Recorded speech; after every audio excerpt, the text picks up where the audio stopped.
ప్రతిఘటన టీవీకి స్వాగతం. క్షణక్షణం మీకోసం.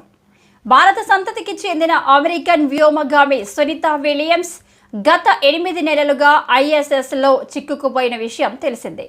నాసా ఇప్పుడు ఆమెతో పాటు తన తోటి వ్యోమగాములను సురక్షితంగా భూమికి తీసుకొచ్చే దిశగా చర్యలు ముమ్మరం చేసింది. ఇందుకోసం అమెరికా అంతరిక్ష సంస్థ ఎలోన్ మస్క్కి చెందిన స్పేస్ ఎక్స్ సహాయం తీసుకుంటోంది. క్రూ రొటేషన్ పేరుతో నాసా ఈ క్రూ 10 మిషన్ ప్రయోగించనుంది. ఈ నేపథ్యంలో నాసా, స్పేస్ ఎక్స్ సంస్థలు క్రూ 10ని పంపించేందుకు పాత అంతరిక్ష నౌకను ఉపయోగించాలని నిర్ణయించారు. అయితే ఇంతకు ముందు ఈ రెస్క్యూ మిషన్ కోసం కొత్త స్పేస్ క్రాఫ్ట్ను ఉపయోగించాలని ప్లాన్ చేశాయి. ప్లాన్ను మార్చుకున్న NASA and space X NASA website నుంచి అందిన తాజా సమాచారం ప్రకారం ఈ మిషన్ కోసం క్రూ 10ని మార్చి 2025ని ప్రయోగించవచ్చు. అయితే నాసా ఈ తేదీని కూడా మార్చే అవకాశం ఉంది. ఇది ఈ mission preparations, flight readiness process పూర్తి చేయడంపై ఆధారపడి ఉంటుంది. క్రూ 10తో కొన్ని రోజుల హ్యాండ్ ఓవర్ పీరియడ్ను పూర్తి చేసిన తర్వాత క్రూ 9 ద్వారా ఈ వ్యోమగాములు తిరిగి భూమికి చేరనున్నాయి.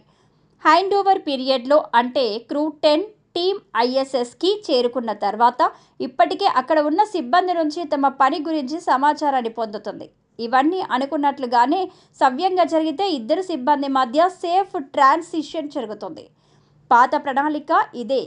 సునీతా విలియమ్స్ను తిరిగి తీసుకురావడానికి నాసా, స్పేస్ ఎక్స్ పాత ప్రణాళిక ప్రకారం క్రూ 10 కోసం కొత్త డ్రాగన్ స్పేస్ క్రాఫ్ట్ను లాంచ్ చేయాల్సి ఉంది. అయితే ఇప్పుడు స్పేస్ ఎక్స్ ఈ మిషన్ కోసం ఎండ్యూరెన్స్ అనే పాత డ్రాగన్ని పంపాలని నిర్ణయించుకుంది.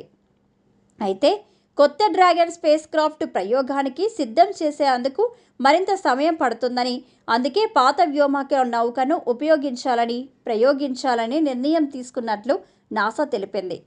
ప్రణాళికలో ఈ మార్పు సునీతా విలియమ్స్, ఆమె తోటి వ్యోమగాములను త్వరగా భూమికి తీసుకురావచ్చని అమెరికా అంతరిక్ష సంస్థ భావిస్తుంది.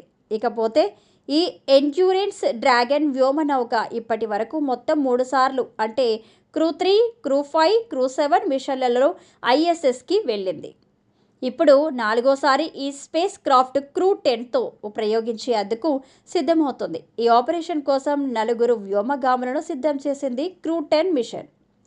Commander NASA astronaut Anne, pilot NASA astronaut Nicole Ayers, mission specialist Japan aerospace exploration agency జాక్సాకి చెందిన టుకియా ఓనిషి, రష్యా అంతరిక్ష సంస్థ రెస్కోస్పోస్కు చెందిన కిరిల్ పెస్కోవ్. క్రూ 10 ఐఎస్ఎస్కు చేరుకున్న తర్వాత క్రూ 9లో నాసాకు చెందిన Nick Hague, Sunita Williams, Butch Wilmore, రష్యాకు చెందిన అలెగ్జాండర్ గోర్బునోవ్ భూమికి తిరిగి రానున్నారు. అయితే క్రూ 10 మిషన్ను మార్చి 12న ప్రయోగిస్తే అదే నెల చివరిలోగా సునీతా విలియమ్స్తో సహా ఐఎస్ఎస్లో చిక్కుకున్న వ్యోమగాములందరూ భూమికి తిరిగి వస్తారు.